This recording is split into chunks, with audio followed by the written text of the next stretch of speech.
Stoicism is often misunderstood. People think it is about rejecting emotions, about shutting down the heart, about becoming stone. But the truth is quieter. The Stoics loved. They cared.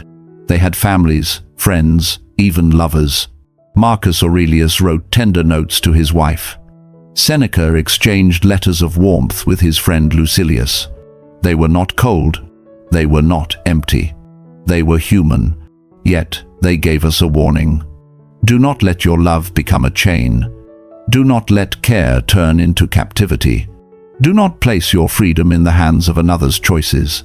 Here is the paradox. To love without attachment, to care deeply yet remain free. Most people think this is impossible, because modern love often means possession. My partner completes me. I cannot live without them. Phrases spoken with passion, but beneath them lies fear. Fear of loss. Fear of being left behind. Fear of emptiness when the other is gone. The Stoics saw this clearly.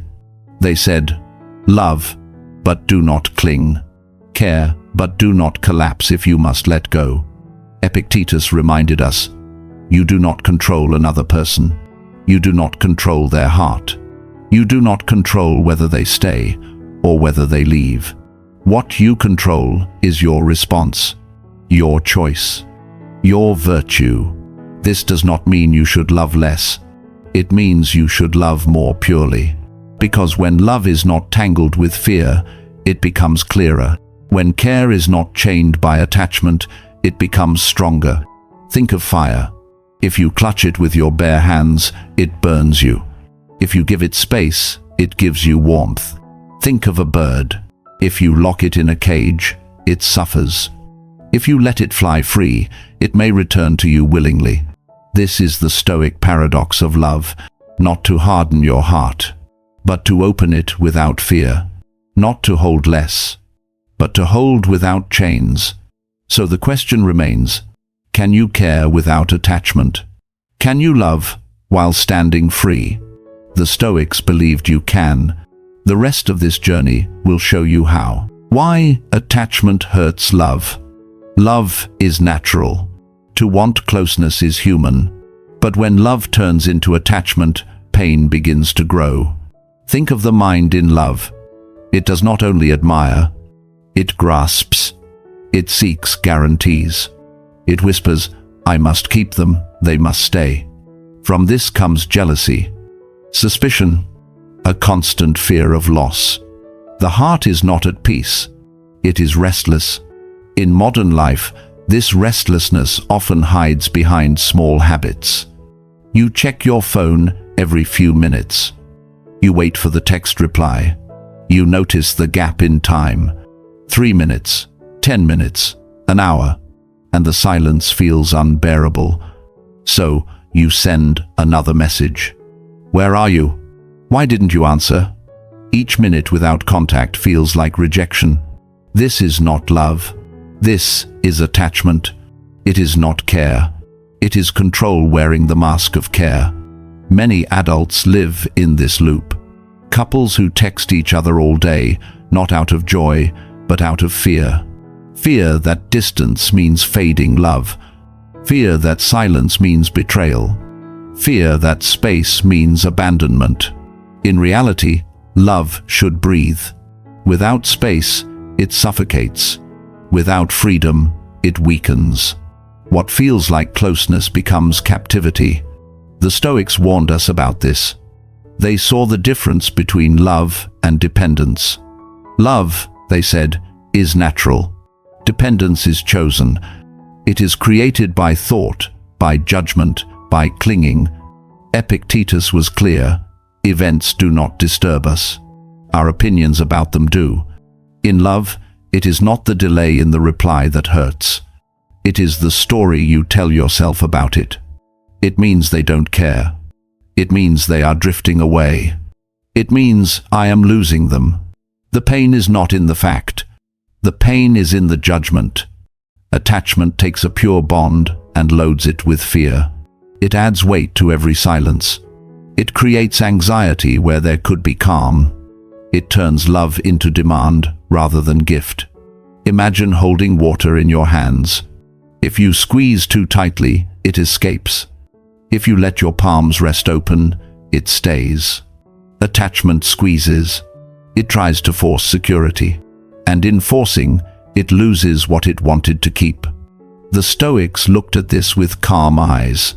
They did not say, "Do not love." They said, "Do not enslave yourself to love. Do not hand your peace to another's actions. Do not let their presence or absence control the state of your soul." True love is not fragile. True love is not chained. If it depends on constant proof, it is not strong. If it cannot survive a pause, it is not free. This is why attachment hurts love. It tries to bind what must remain open. It tries to control what cannot be controlled, and in doing so, it breaks the very thing it seeks to protect. Stoic view on love. The Stoics did not reject love. They honored it. They saw it as part of being human.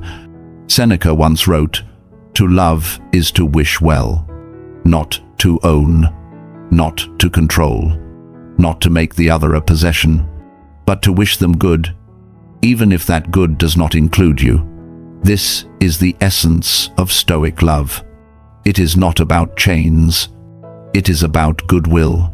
If you truly love, you wish for the flourishing of the other. You want them to live in harmony with themselves. You want them to walk the path of virtue, even if that path takes them away from you. This is difficult for the modern mind. We are taught that love means merging. That love means becoming one. That love means holding on. But the Stoics warned against this illusion, because when two people become one by force, both lose their freedom. And where freedom is lost, resentment begins to grow. Marcus Aurelius offered another perspective. He wrote in his Meditations, "When you kiss your child, remind yourself he may not be here tomorrow." This was not cruelty. It was clarity. It was the reminder that love must exist without illusions of permanence. To love is to accept the fragile nature of all things. To love is to accept people as they are, not as we wish them to be. Marcus also wrote, "Adapt yourself to the things among which your lot has been cast, and love the men with whom destiny has made you live." This is not passive. It is active acceptance. It is love as recognition of reality. To love someone is not to mold them into your image. It is to honor their nature, their path, their destiny. Here lies the Stoic difference. Most people love with conditions. I love you if you change for me. I love you if you stay as I expect. But Stoic love removes these chains. It says, I love you as you are. I wish you well, even if you cannot remain in my life. This does not mean detachment from warmth. It does not mean cold indifference. It means clarity. It means love without illusion. Seneca put it sharply. He who begins to love should be prepared to suffer. Why? Because everything loved is mortal. Everything loved is fragile. The Stoic accepts this from the start. And because he accepts it, he loves more deeply, not less. When you see love as a gift, not a guarantee, every moment becomes richer. When you stop demanding permanence, you can finally appreciate presence. Think of a sunset. You know it will fade. You do not demand it to stay. That is why you marvel at it while it lasts. Love, for the Stoic, is the same. It is not less beautiful because it ends. It is more beautiful because it cannot be held. This is why Stoicism does not deny love. It purifies it. It strips away the hunger to possess. It clears the fog of fear. And what remains is simple, honest care. Imagine loving someone without needing to bind them. Imagine caring for someone without needing them to complete you. This is not weakness. It is strength. It is the ability to stand whole and yet offer yourself freely. The Stoic does not say, I need you in order to be. He says, I am, and because I am, I can love you. That is freedom. That is love without attachment. Practices to care without attachment. It is easy to speak of love without attachment, harder to live it. The Stoics knew this, so they practiced.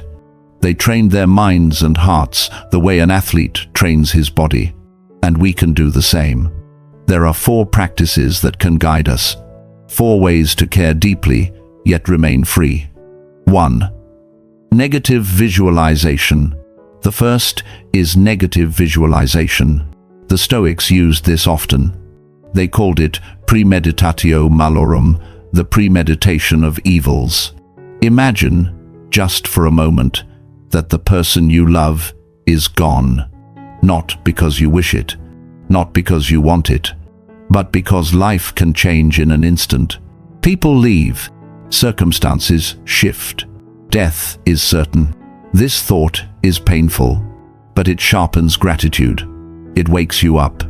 It teaches you that love is temporary and therefore precious. When you remember that someone may not be here tomorrow, you hold them with more care today. You do not waste time in petty arguments. You do not suffocate them with control. You simply appreciate the gift of their presence. Negative visualization does not make you cold. It makes you awake. It transforms fear of loss into gratitude for the moment. 2. Redefine control. The second practice is to redefine control. Epictetus taught, some things are in our control, others are not. In love, you do not control another heart. You do not control their feelings, their choices, their path. What you do control is yourself, your words, your actions, your integrity, your response. When you stop trying to control the uncontrollable, you find peace.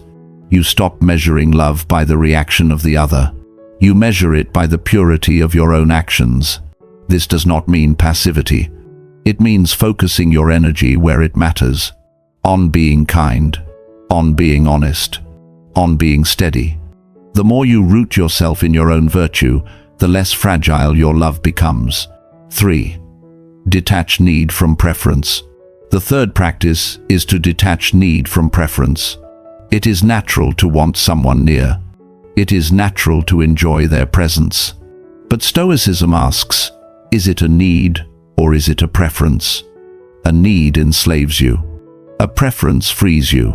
If you say, I cannot live without them, you have chained your life to theirs. If you say, I wish they are here, but I remain whole even if they are not, you have preserved freedom. This is not emotional detachment. It is emotional clarity. It is the difference between clinging and choosing. Love is strongest when it is chosen, not when it is desperate. When you know you can stand alone, then your love becomes a gift, not a bargain. 4. Anchor in virtue. The fourth practice is to anchor in virtue. For the Stoics, virtue was the root of happiness, not wealth, not status, not even relationships. Relationships may bless you, they may enrich you, but they are not the ground of your peace. If you build your happiness on another person, you build on shifting sand. If you build on virtue, on wisdom, justice, courage, and self-discipline, you build on rock. Anchor in virtue, and love becomes freer. You do not demand the other to fill your emptiness. You meet them as a whole person, not a broken half. You give without need. You care without fear.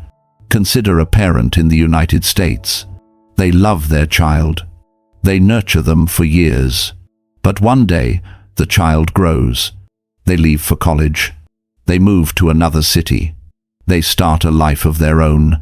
The parent feels the ache of absence. But if they are wise, they do not cling. They know their role is to prepare the child to stand alone. To love them does not mean to keep them. It means to wish them well as they walk their path. This is love without attachment in practice. To give, to release, and to continue to care. These four practices, negative visualization, redefining control, detaching need from preference, and anchoring in virtue are not abstract. They are tools. They are disciplines. They train us to love deeply without losing ourselves. To practice them is not to love less. It is to love more wisely, to care more freely, to live more fully. The freedom of loving freely. What happens when love is freed from attachment? When you no longer cling, when you no longer chain the other with your fear, love becomes clearer, purer. It is no longer mixed with the smoke of selfishness. It is no longer poisoned by control. It is simply care, a quiet wishing of good. When you release attachment, you do not love less. You love more honestly. Because you are no longer trying to keep love alive by force. You are letting it breathe. You are letting it live on its own strength. In this freedom, love deepens. You can give yourself fully because you are not terrified of loss. You can open your heart because you know it will not break you to let go. You can walk with someone but still stand if they leave. This is not coldness. This is strength. It is the difference between needing and choosing, between clinging and caring. When you cling, love becomes fragile. It shatters with every silence. It trembles with every doubt. But when you let go of clinging, love becomes resilient. It can endure absence. It can survive change. Because it is no longer built on demand, but on gift. The person you love feels this difference. They know when they are being held as a prisoner, and they know when they are being cherished as a free soul. Which love feels more real? The one that locks you in, or the one that lets you choose to stay? Freedom makes love more secure, not less. Because a love chosen freely is stronger than a love clung to by fear. To be loved out of freedom is to be loved truly. Not because someone must stay, but because they want to. This is the paradox of Stoic love. The less you cling, the more purely you love. The less you try to own, the more deeply you care. The less you demand, the more you can give. Think of water held in a vessel. If the vessel is cracked with fear, the water leaks away. If the vessel is whole with freedom, the water remains. Love without attachment is like this. It holds steady. It nourishes. It endures. When you let go of chains, you discover love's true strength. It is not weak without possession. It is stronger, because it no longer depends on control. It depends only on choice. The Stoic does not reject love. He refines it. He loves with open hands. He cares without fear. And in this freedom, love becomes what it was always meant to be. Love is not chains. Love is freedom. To care without fear. To give without demand. To stand without losing yourself.